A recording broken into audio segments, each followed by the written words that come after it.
እንደ አውሮፓውያን አቆጣጠር 2013 የእድገት ሸማን የተከናነበች ከልማት ዙፋን የተቆናጠጠች ከብሩህ መጻኢ ዕድል ጋር የልብ ወዳጅ የሆነች አፍሪካም በተግባር ትገለጥ ዘንድ 7 ወርቃማ ነጥቦች 7 አሻጋሪ እቅዶች የያዘው አጀንዳ 2063 ውጥንን ለልጆቹ አስታጠቀች።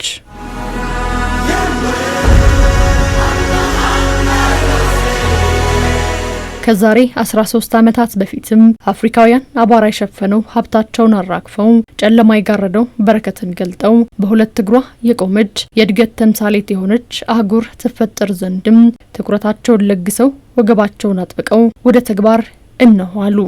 ታዲያ ያች የተምሳሌቲቱ ምድር ትፈጠር ዘንድ እስካሁን የተሰራው ስራም የአፍሪካውያን የወዘና ውጤት እንዴት ይሰፈራል?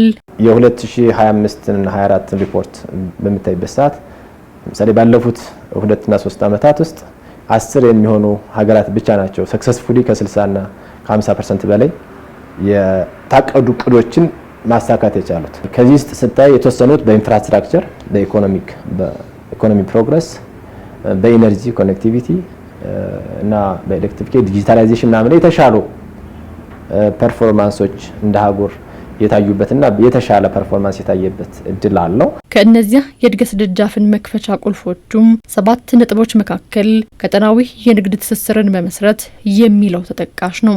ታዲያ የአፍሪካውያን በራሳቸው መድረክ የሚገበያዩበት የማይበጠስ የገበያ ትስስር የሚጠነሰስበት የአፍሪካ ነጻ የንግድ ቀጠና ምስረታ እንዲሁም የንግድ ትግበራ አጀንዳ 2063ን ከወረቀት አንስቶ ነፍስ ከዘራባቸው ስኬቶች መካከል ተጠቃሽ ነው። የአፍሪካ አጀንዳ 2063 አብዛኛው ሀገራት ካሳኩት አንዱ የአፍሪካ ነጻ ንግድ ቀጠና መጥቀስ እንችላለን። የአፍሪካ ነጻ ንግድ ቀጠና ካሉት ሜምበር ካንትሪዎች 54ቱ ራቲፋይ አድርገውታል። ከዛ ውስጥ ደግሞ ወደ አሁን ላይ ባለው ከ30 ምናምን ሀገራት በላይ ደግሞ ትግበራ የሙከራና የሺፒንግ ያካሄዱ ሀገራት አሉበት። ከዚህ ውስጥ የኢንትራ አፍሪካ ትሬድ ካለፉት 10 እና ምናምን ዓመታት ከነበረው 10% ብቻ ወይም ይሄ ኢንትራ አፍሪካ ትሬድ ማለት አፍሪካ እርስ በርስ ከሚያደርጉት የንግድ ልውውጥ ኢትዮጵያ ከኬንያ፣ ኢትዮጵያ ከሳውት ሱዳን፣ ኢትዮጵያ ከደቡብ አፍሪካ ከሞሮኮ ጋር ከምታደርግ ወይም እርስ በርሳቸው ሀገራቶች በአህጉር ውስጥ ከሚያደርጉት ንግድ ከዚህ በፊት የነበረው ካለፉት 5 ዓመታት 10 ዓመታት በፊት ከ10% በታች ነበረ። አሁን ላይ ግን ከ16% እስከ 20% የሚደርስ ፕሮግረስ አለው። ያኔ ነጻነቱ በገዢዎች መዳፍ ህልውናው በአሳዳሪዎቹ ቋት የነበረው አፍሪካዊ ካንቀላፋበት እንዲነቃ ለነጻነቱ እንዲሞግት መንገድን ያመላከተችው የነጻነት ምስራቋ ኢትዮጵያ አሁንም ቢሆን አፍሪካውያንን እጅ ለእጅ በሚያያይዘው ወደ እድገት በሚያመራው ጉዞም ቢሆን ፊቷን አላዞረችም። ይልቁንም የቻላል ተምሳሌት በመሆን አጀንዳ 2063 ስጋ እንዲለብስ የበኩሏን አሻራም እያሳረፈች ትገኛለች።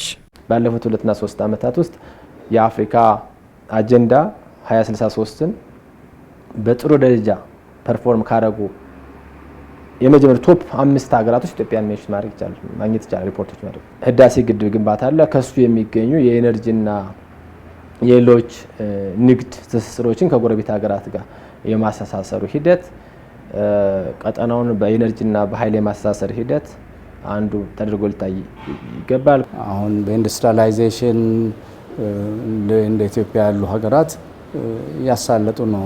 ቴክኖሎጂን የመጠቀም ወደፊት መምጣትና ብልጽግናውን ለማሳለጥ ጥረት የሚያደርጉ እንደ ኢትዮጵያ አሉ። የባህል ሂደቱንም ብንወስደው የባህል እንቅስቃሴያችንም ብዙ ነው። በዩኔስኮ የሚያስመዘገብነው ብዙ አለን። አህጉር አፍሪካን ጥይት የማይባርቅባት አረር የማይዘንብባት የማድረግ ውጥንንም ቢሆን አጀንዳ 2063 በጉያው ከሸሸጋቸው ነጥቦች መካከል ነው። ታዲያ ሽኩቻ በውይይት አለመግባባት በንግግር ስልጣን በድምጽ የሚወሰንባት አፍሪካን መፍጠር ላይ ምን ክፍተቶች ታዩባት? ከጎሎቹ ደግሞ በአጠቃላይ ደግሞ ሳይለንሲንግ ዘገንስ የሚባለው አፍሪካ ከጥይት ነጻ ከጦርነት ነጻ ቀጠና ከማድረግ ደግሞ የሚለው ፌል ያደረገ ይመስለኛል። ህገ መንግስታዊ ያልሆነ የመንግስት ስርዓት ለውጦች በብዛት የሚታዩበት የእርስ በርስ ጦርነት የሚታዩበት እስቲል ከጦርነት ነጻ ቀጠና ነጻ ያልሆነበት ከዲፔንደንሲ ነጻ ያልሆነበትና የጦርነት ቀጠናዎች ያሉበት አሁን ላይ አፍሪካ ህብረት ራሱ 10 የሚሆኑ በአንኮንስቲቱሽናል ቼንጅ ኦፍ ገቨርንመንት ሰስፔንድ ያደረጋቸው ሀገራት አሉ።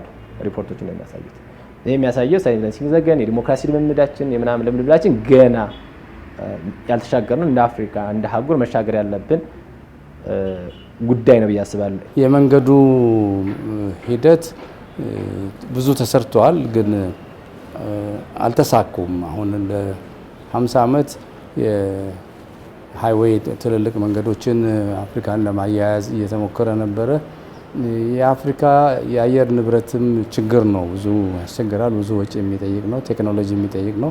ያ ጎልማሳ የ50 ዓመታት የእድሜ ባለጸጋው አጀንዳ 2063 አሁን ላይ የቆይታ ጊዜውን በ13 ዓመታት ቀንሷል። ታዲያ በቀሪዎቹ 38 ዓመታት የአፍሪካ የቤት ስራም ግዙፍ የአፍሪካውያን ድርሻ ከፍ ያለ ነው።